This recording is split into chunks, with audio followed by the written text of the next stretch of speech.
Hey everybody, this is James from TeaDB. I am bringing you another Inbetweenisode here. Excited to try out sort of a new format, and this time we're going to go pretty in-depth. I think you guys are going to enjoy this episode on the storage of this tea cakes that have been stored differently. It's the same tea. It's the Chenguanghe tang, Autumn Yiwu Yecha, and people that have been following us for a few years now might recall the tea. It used to sell from Hoda Asian Art, which is a U.S.-based vendor, a pretty quiet vendor these days. And they used to sell the tea. They've stored it for quite some time. They're based in Houston, Texas, which is sort of an interesting place in the U.S. because it's a little bit hotter and more humid than probably your average place in the U.S. The U.S. is such a big place that I hesitate to even call it average. But I bought this tea all the way back in September 24th, 2015. I'm actually looking at the receipt right now from Hoda. And it'd been stored in Houston, I think, for probably 8 or 9 years there since they bought the tea. And I've stored it in my mini fridge for about 3 years. So I'm drinking out of the cake that I've been having. Brought it onto the show back in early 2016, so just a little bit after I bought it. Bought 3 cakes. They cost, looking at this now, they cost me about $70 each. So that's about 20 cents a gram or so. Kind of a reasonable, moderate price for something like this. And I actually rewatched the original episode, and it was brewing sort of an orangish yellow. I described the taste as sort of acidic apples, some sweetness at the back of the mouth. It didn't have the extreme depth of some of the other teas, for instance, YQH or something like that. The tea, I think, the most notable negative attribute of it is that it was quite drying to the mouth. So this episode sort of goes in the format where we take a look at the cakes and just looking at sort of the dry leaf of the cakes and comparing the color there. And then we move on to trying the two teas side by side. And so that's really useful for sort of comparing and contrasting. And then we move on to inspecting the wet leaf after the comparison. So after the leaves are sort of spent and all brewed out. And then we finally finish up with sort of a more ordinary evaluation of the tea, and with some reflections on sort of how these sessions go, and how comparisons can be good, or even how they might just be different from drinking the tea on its own. And so just a quick note on sort of this tea.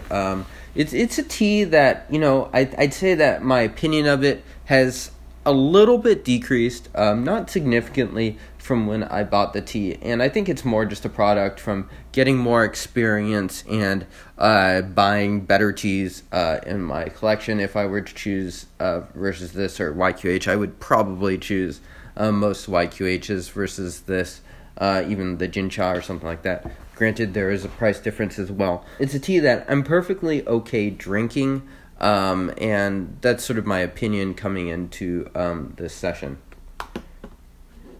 Alright, so the first thing that we're going to look at is I have put these teas both into 2 different Mylar bags here. And these Mylar bags have a Ziploc, and I made sure to seal them both real tight.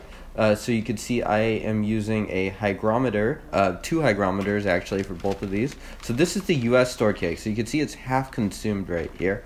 And you can see that the hygrometer measures 61 under 62. So this other cake I bought very recently on Taobao. So as soon as I received this tea, I put it into the Mylar bag into pretty identical conditions. The tea has just been sitting here for a few weeks. So you can see that these hygrometers are measuring a little bit more humid. So the amount of humidity being generated by this cake is a little bit more, in theory, than the one that I've consumed about half of. So that's a little bit unsurprising, given that Guangzhou is a pretty humid place. And it also tells me that, if that my tea is stored at a pretty reasonable humidity. 61 or 62 versus 64 or 65. It's a difference. It's a significant difference, but it's not huge. It's not everything. And so the next thing we're going to do is sort of take a look at the dry leaf of these teas. And here we go.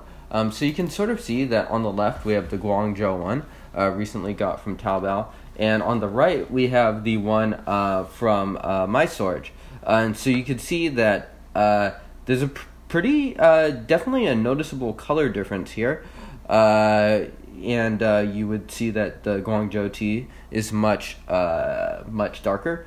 So this would indicate that it's been called a little bit more humid storage, and we'd expect it to brew up a little bit darker and have maybe more earthy tones. You can see they both have the same naphase as well, whereas the cake that I've been storing and that had been stored in Hoda previously, so predominantly U.S. storage throughout its life, is a lot lighter than the tea, so we'd expect it to maintain more of its higher notes. And I think that more squarely fits into the category of dry storage. I would not call the Guangzhou one necessarily like overly humid or overly wet storage, so much as so as in comparison to the tea that we've been storing stateside. It's definitely matured a little bit more quickly. So we're going to move on to a sort of comparison tasting of the two teas now. So we are here and we are looking at a couple of the brews now. I brewed these each for about 15 seconds. We have this brew on the right. So I'm using 4 grams per 75 milliliters for both of these. This brew on the right is the tea I recently got from Guangzhou in Taobao. Excuse me. And it's the one that looked much darker, the dry leaf, if we just inspected the cake. And here's the cake that I've owned from Hoda for the past 3 years and have stored, and it was stored in Houston, Texas before that. I believe they got these cakes from Taiwan pretty early, so not stored in Taiwan too long. So taking a quick smell, and I drank the rinse earlier just to get a feel for the tea. And if we were to sort of rank these on like a scale of 0 to 10 in like basiness and earthiness and like sort of like high to low, 10 being especially, well, let's say 0 is very low noted and 10 is not. I would say that this one, the Guangzhou one, definitely has earthier tones and things like that. So I'd probably rank it, it's definitely not at a traditional storage level, but it's definitely has some earthier tones. So I'd say it's a 4. And this one, it's definitely got these sort of like almost berry, B-E-R-R-Y, floral tones that are definitely a little bit higher noted than the Guangzhou stored tea. So there's definitely a difference in the nose, and I put this more at a 5.5. So still definitely in that semi-aged category of tea, but maybe not just maybe not quite so earthy. And so that sort of lines up with the difference in color that we observed earlier. Looking at the two colors here though, they're pretty similar. I do have white cups here, so I'll be looking at it that way, and I did make sure to clean out these chahais. And you know what? The color in the cups is pretty similar. I would say that maybe the Guangzhou one is just slightly darker. It's not hugely significant, but yeah. And even now, these leaves aren't spent, but looking at them, there's a clear color difference as well. So yeah, let's go ahead and drink this. So here is the Guangzhou Taobao one.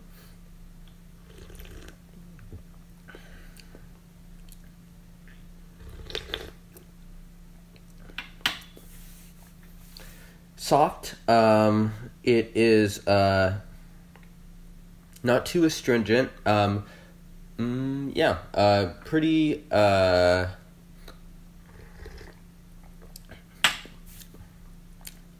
just a light astringency, so it's really not too much, as we noted sort of that really drying astringency earlier.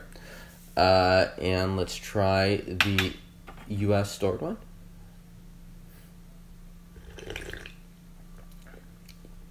Okay, well that is notably a little bit sharper, not even a little bit, quite a bit sharper. There's some bitterness there, especially when put in contrast with the other tea, which is definitely more on the soft, mellow end. I noted on the episode that I'd filmed previously a few years ago that I sort of get like apples, and I could still get a bit of that taste here. It's actually quite interesting to have this in contrast because compared to the session of this I had fairly recently, I actually thought that some of the astringency was going away. And you know, that very well still may be the case, but in comparison to this taobao tea, it's notably sharper, and it definitely produces some mouth pucker in comparison. So these comparisons are always pretty challenging for aftertaste or energy and things like that. We're going to just ignore the energy thing altogether. That's too tricky, I think, to tackle in something like this. And you would expect that because the materials are essentially the same, that they would be, I don't know, similar in that regard. So, gonna brew this for another 10 to 15 seconds here. This time I am going to, last time I brewed the Guangzhou one first, this time I'm gonna do the taobao one. These parameters are a little bit lighter than I would normally do just in terms of leaf to water, so I'm compensating a little bit by brewing them longer. Making sure this water is hot, freshly boiling, something I've definitely been sort of recommitting myself to. And we're going to let that hang out. And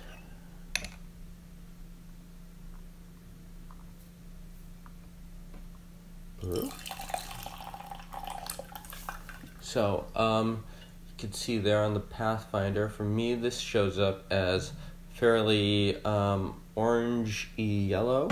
I'd brewed this in clay actually before, and I almost got a orangish red color out of it. Makes me think it's aged a bit. Yeah, and here we go here. Don't detect anything off of it, so makes me think that my storage is working on at least a basic level. Hard to say how much it's aged. It'd be maybe easier to judge that in a solo session.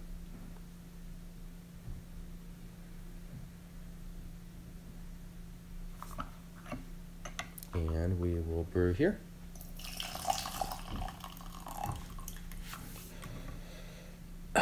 So, someone with better eyes and less color blindness than myself might be able to see more of a difference in these two. I have a hard time telling. I'm going to say that the Guangzhou one is a little bit darker, but it's really hard for me to say. A little bit easier once I get these in the cups. And you'll always want to fill these up about the same amount because the depth of it will affect how the color shows up. We'll say that the Guangzhou might be darker, but the colors of the liqueur are showing up remarkably quite similar to one another. Yeah. And here we go. So we're going to start this time with the one stored in Houston for probably around 9 years and Seattle for 3 years and this tea has been in my mini fridge just about the entire time until I removed it for this tasting. Cheers.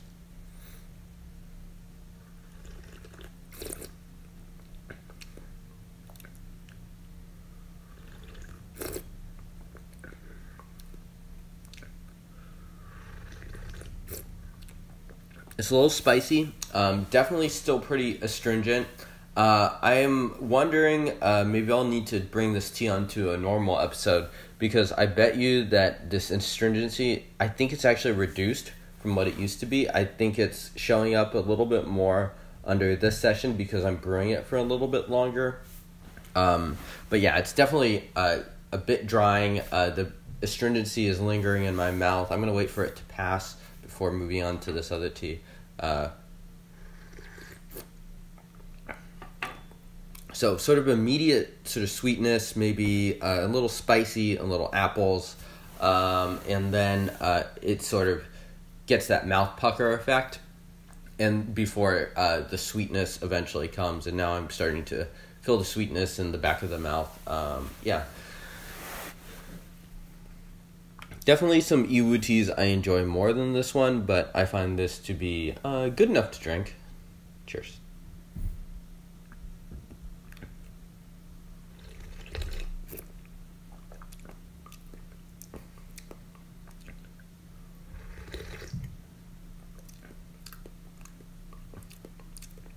Texturally and thickness-wise, I think they're similar.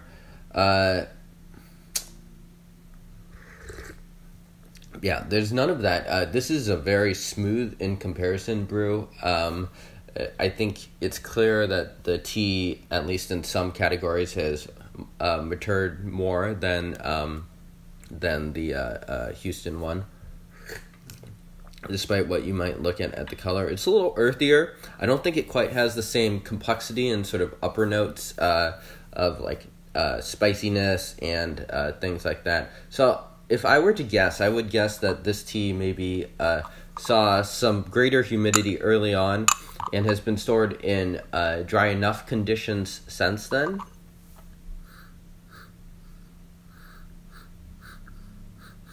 So I get sort of dark fruits and wood here. A lot greener smelling. Pungent, floral. And we're going to go ahead and do one more.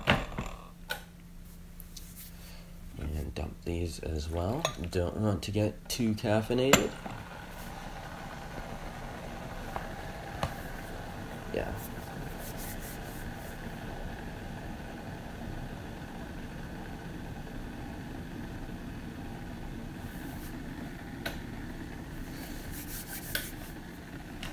So we will go in reverse order this time. So I'm going to brew again for about the same amount of time. So this is the fourth time I am running through basically these same parameters for these teas. We'll go back to back here. And, I tried to get a similar material. There's a little bit more broken up material in the Houston version.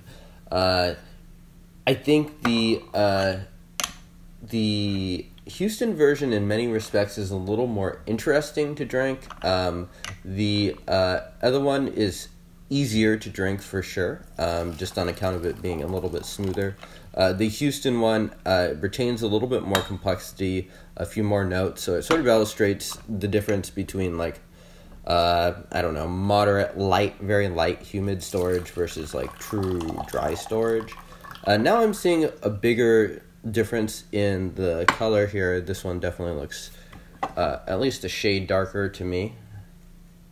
And we will get some close-ups of these so you can judge for yourself.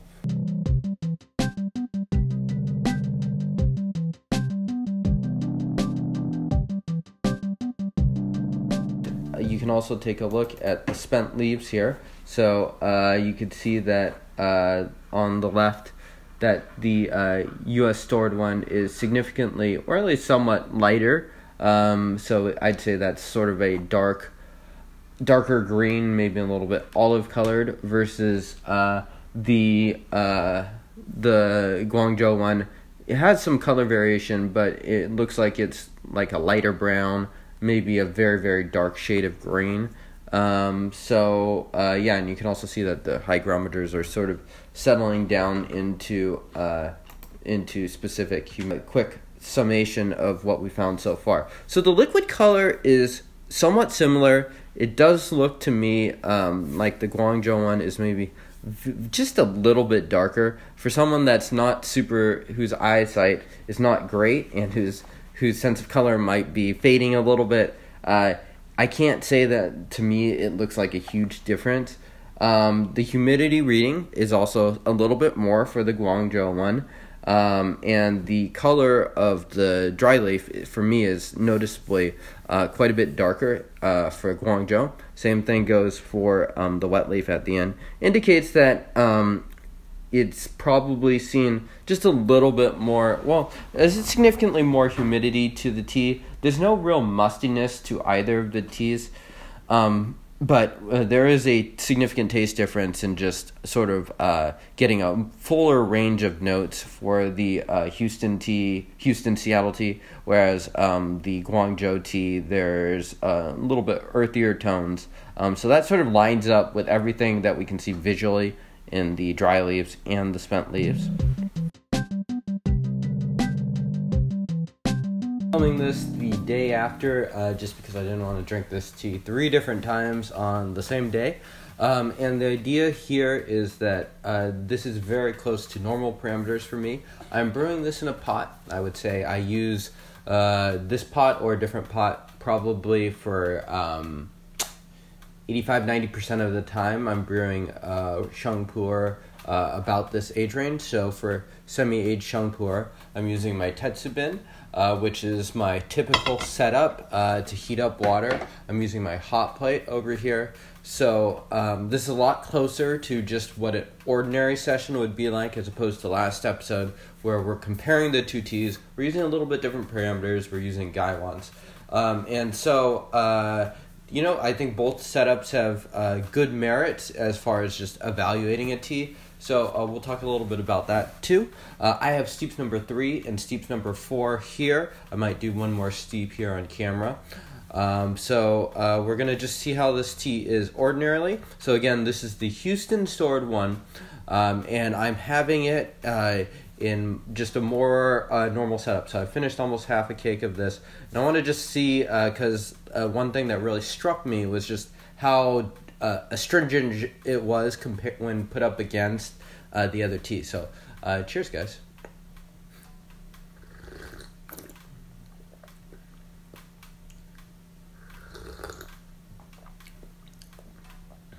It's a lot juicier. I get some of that like appleness, and I really noticed some of the depth a little bit more.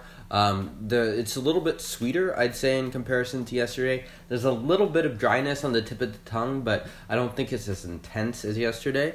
The color, I will let you be the judge of it. It looks slightly darker, but a pretty similar shade to me. I'd say this is probably about average on the scale of sweetness. It's not too bitter, but there is some bitterness to it. I would say that it leaves a lot of sweetness on the back of the mouth and the top of the throat. So the depth is decent. It tastes kind of like an Yiwu tea for the most part. The green notes are really not coming out as much in this pot, both in the smell and in the taste of it. And so one thing I've tried to do more often, and it can be a little bit noisy for these in-between-isodes, is try to heat up the water and just make sure it's really, really hot. I've realized that once you remove it from the hot plate, it cools down relatively quickly. So as soon as this gets up to a boil, we see some steam coming out, we will make a brew.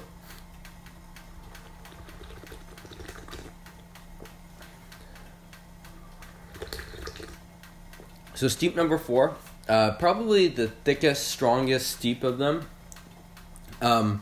For when I was drinking this yesterday, I noticed that it was a little bitter, but it was mainly astringent. And that's been my experience with this tea, is that it's had a really strong astringency, which can be a little bit unpleasant, especially when I first bought this in 2015, so it was 9 years old. So now it's 2018, it's 3 years older, so it's 12 years old. And I do think that the astringency has lessened from my memory and from I rewatched the other episode and just watching that. So we have this at a boil, and we're gonna go ahead and do another brew. Steep number 4 was still a decent strength brew, so we're not gonna over brew this for too long. Just gonna give it a quick little brew. Okay. Color looks like it might be lightening up just a little bit, so probably would have to extend and give it a little bit more time for future brews. This is probably the lightest color of the first 5.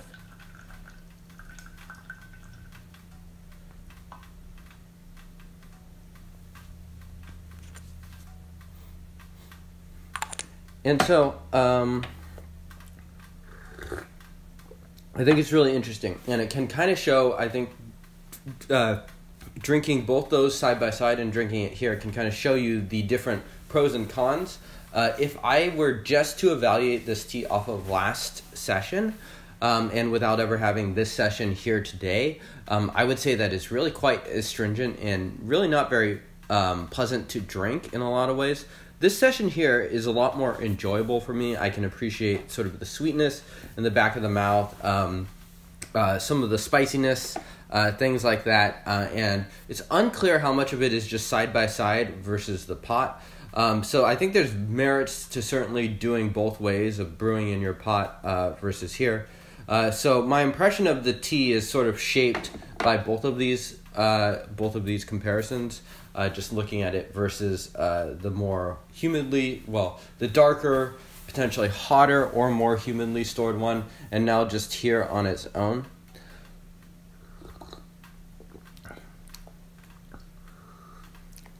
So a little astringent there, but the sweetness comes a lot faster than it was coming yesterday, and really still not quite as astringent, and certainly not as drying as the session yesterday. Still, I would guess that if I were to brew the Guangzhou stored tea like this, it would probably be earthier. We would think that it'd probably be smoother. Probably still wouldn't, maybe even less astringency in it. So despite the parameters yesterday, it really didn't show much roughness. So I think brewing it this way, without any comparison, is definitely more pleasurable. So as I've talked about with this tea, it's a tea that I do enjoy drinking, sort of at the baseline of stuff that I would still consider drinking regularly. I've obviously consumed a lot of it. A lot of that was right when I got the cake, so in 2015 and early 2016. I definitely do have some better teas that I enjoy more. So I'm going to give this a 5.7 rating overall. So solid. It's enjoyable, could drink regularly, but you certainly are better options out there.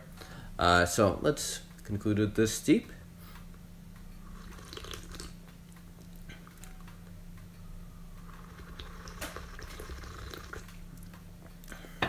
Decent body, some of that kind of like light fruit, astringent apple taste to it.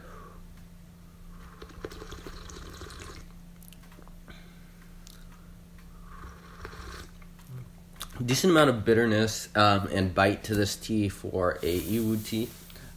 Certainly something that's been fairly dryly stored. So I think that just about concludes this Inbetweenisode, and I will see you all next time. Cheers. I'm just going to go over some quick takeaways from this experiment, just do a quick summation of it. So the first thing is there is definitely a significant taste difference between the two teas. One of the teas definitely brews up a lot smoother. There's not as much astringency. It's not as sharp. It's earthier. It's smoother. It's softer. Whereas the other tea maintains a bit more complexity and has a greater range of notes. And in exchange, it's less smooth. It's more astringent. So the U.S. stored one would be the more astringent one. And I think another interesting thing to look at is the sort of what I'm calling here the short-term conditioning of the cake. And I think a lot of Marco, who has a blog, Marco's work there touches a lot on sort of conditioning tea to condition sort of like the RH that a certain tea is generating. So I was really curious to apply some of that methodology. And so you can see that the generated humidity in the Mylar was not totally different. Is 61 to 62 RH for the US stored one.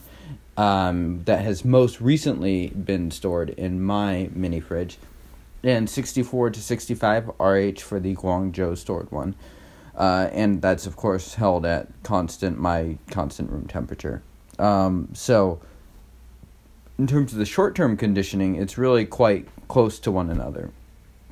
Now, I think the bigger differences show up in the long-term storage, and as well as visually when we really examine the dry leaf and the wet leaf.